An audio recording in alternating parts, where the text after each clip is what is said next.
So by now, I'm sure you guys have heard that there seems to be a connection between the old Chaos story and the brand new Dark Aether story, and more than that, not only connection, but they may just be one big story, and we're definitely going to discuss all of that. And I think the best way to actually do this is to look at the evidence for this, and it's pretty strong. There's going to be a radio and also something we see during the main Easter egg, but first let me play for you guys at least the important part of this radio from Dr. Gabriel Kraft. But if you guys do want to hear the entirety of this radio, and in fact all 27 minutes of all the radios on Shield Numa on the screen, I'll link my video playing all of them. But for now, let me play you guys this one. It reminds me of when I studied the writings of Alistair Rhodes, an amateur demonologist and personal hero of mine.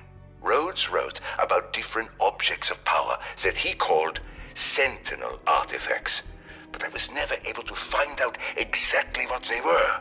So in this radio, we hear two very important different things. And the first thing is a mention of a character named Alistair Rhodes, who Kraft sees as an amateur demonologist or a personal hero of his. And for the people who are familiar with the old Chaos story, you would know that Alistair Rhodes is a character in that story, and in fact he's a very important character in that story, because who he is actually the father of Scarlet Rhodes, and the whole reason why Scarlet Rhodes even got involved with the entire story was because of him, because he went and got kidnapped by the Order because all the stuff he was getting involved in, and of course she was all like, oh no, my father got kidnapped, let me go do something about it. And then she learned of people that her father trusted, which of course were Bruno, Shaw, and Diego, which of course ended up making up the Chaos story, and then from there they went on all their adventures that of course we saw through the Chaos story. So the mere mention of this guy is pretty significant, and the fact that he also exists in the exact same universe as the Dark Aether story seems to mean that there's something more going on here, and there may be this direct connection between these two stories. But that's not the only thing Kraft mentions. Another thing he mentions is the Sentinel artifacts, and he personally never learned what they were, but if we refer back to that Chaos storyline again, we kind of knew what they were. One thing we knew about them is that they were kind of living things. They weren't just a device or anything, they were kind of living thing, but that doesn't really matter for now. But the main thing that we know about them is that they were very, very powerful, and in fact they were the ones that were causing all the zombie outbreaks. They had the power to do that. Of course we see this in the intro cutscene to Voyage of Despair, but more than that, we do know like the whole reason we played nearly every Chaos map was to get these Sentinel artifacts. So we know they're very powerful, and we know we were going to do something with them, but of course the story never got a conclusion, so we don't know exactly what they're going to be used for, but we can presume they are very powerful devices. And for them to be mentioned in this radio seems to mean that they may also exist in this story, which we may have already seen, because this isn't the only evidence for this, because what we also see is during the main Easter egg, when we put this mirror on the altar in the dig site, we see something very, very similar to what looks like a Sentinel artifact.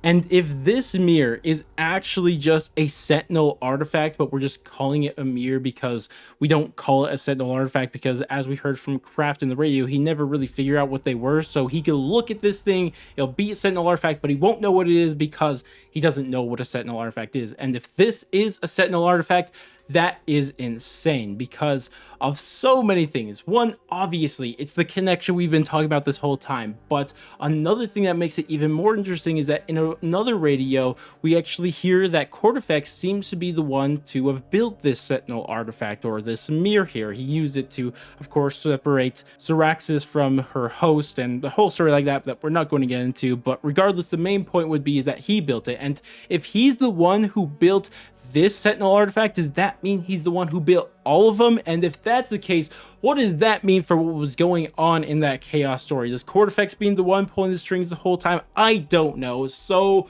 many different possibilities if this is all true, but oh my gosh, it would be insane nonetheless. And I'd love to end the video right there and say, yes, going into the future, we're going to see Chaos and Dark Aether become one story, and a bunch of ideas, characters, and things are going to cross over between these two stories in the future. But unfortunately, there's two things I have to leave you guys off with as kind of disclaimers to all of this. And the first thing I got to tell you guys is that Sure, this is the Treyarch team working on this zombies game mode, but it's not the normal zombies team. And in fact, I'm pretty sure Craig Usen, the guy who's in charge of the narrative in zombies, is not even working on this game. So I don't even know if he has a big part in telling this, or if the people who are telling this current story have the authority to combine these two stories for the Dark Aether going forward, which I'm not saying they don't, but I just don't know if they do. But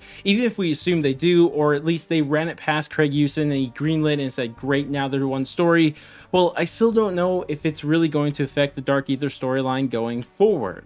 And the reason I say this is because, keep in mind, the Chaos story was happening during 1912 or 17, I don't exactly remember, but one of those years, and I'm pretty sure by now, whatever was happening for them has already finished. I'm pretty sure the ending that we didn't get to Chaos already happened by now. They went to go fight at the Library of Alexandria and they did their whole thing and it was great for them. And that probably concluded their story. And even if it didn't, at this point, the characters are already pretty old because they were already full-grown adults in 1970 and it's already 1940s. That's a while away from each other, so I don't even know if they'll be around. But more than that, I think what really kind of makes me doubt that we are actually going to see any real Chaos connection in the future is because of something I mentioned earlier in this video. Because if we assume that mirror during the main Easter egg of the Numa map is also a Sentinel artifact, I mean, what did we learn? That it was made by Cortifex, and if Cortifex is the one making all of the Sentinel artifacts before, which would make sense because his power is to bring